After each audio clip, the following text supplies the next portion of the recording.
process, materials scattered the desk.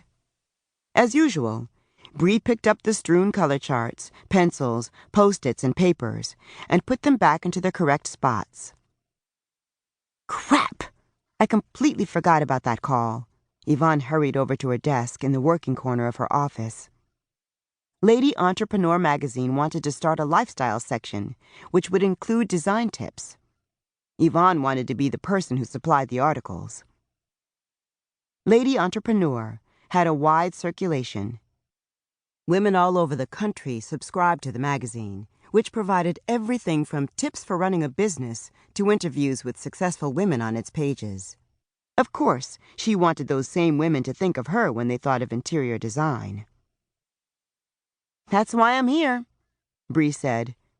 A recent graduate of design school, they'd met when Yvonne hired Bree as an intern the summer before. After graduation, Yvonne had snatched up the brilliant designer immediately. "Besides, you've got a good excuse. I can imagine your head is elsewhere." Bree grinned and squeezed her hands together in front of her chest. Bree's curly hair was worn in a cute pixie cut, and her brown eyes sparkled with excitement behind a pair of black-framed glasses. "I know. I've been busy thinking about what I need for my first meeting with Sandra Covington." "I'm not talking about that. I mean your proposal over the weekend. The way Nathan surprised you. That was so romantic." "Yes, the proposal." You'd think saying yes to the man she loved after he proposed via the Jumbotron at the Atlanta Braves game wouldn't slip her mind. Honestly, she was still getting used to the idea of being engaged. For the past 6 years, she'd been a single mom and business owner. Now she was part of a team. Of course, she would have a hard time believing it. Nathan Lang, home improvement television star, boy next door's sex symbol, and all-around good guy, was her fiance. She couldn't be happier. And if she happened to notice that saying yes to Nathan had gotten her more congratulations and well-wishes than starting her own business, being named Businesswoman of the Year twice, or working for a star on Celebrity Housewives, she didn't let it bother her. Not too much.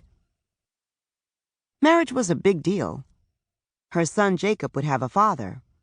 She would have a man who loved and supported her. That was worth congratulating.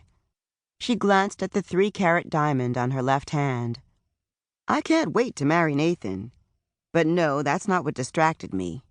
Now that I've got Sandra's account, I want to make sure I don't let any other project slip through the crack. "That's what you have me for," Bree said. "As your administrative assistant, I'm determined to keep you on track. But once you and Nathan get the television show, I may need an assistant for all the work that's going to come your way." Yvonne knocked 3 times on the oak surface of her desk, then crossed her fingers. "I hope so. The television show is still up in the air." She'd met Nathan on the set of Celebrity Housewives, where he'd worked as the contractor. The disagreements and attraction between them had sparked almost instantly. So much so, they'd stolen every scene they were in. Their chemistry had given Nathan's publicist the idea they could be the new helm of a home improvement show. While Yvonne had never thought about television, she wasn't one to turn down the opportunity to grow her business even further. She'd once been forced to accept whatever scraps she could get from the person who claimed to love her. Not anymore. Neither she nor her son would ever be in that position again. "You guys will get it." "Maybe, but until then I can't forget what got me here in the first place. No matter what happens with me and Nathan, Yvonne Cable Designs is and always will be my priority. I fought too hard to build my brand to this point to let it go just because I'm getting married." "But you will be making time to plan your wedding." "You know it." "I'd expect nothing less." Bree looked at her cell phone. 5 minutes until the call. I'll leave you alone so you can get ready." Yvonne went through the notes she'd jotted down for why she should be their go-to person for the lifestyle section. When she'd spoken with LaShawn, the editor of the magazine, she'd still been considering a few other designers. This call would hopefully convince LaShawn to go with her.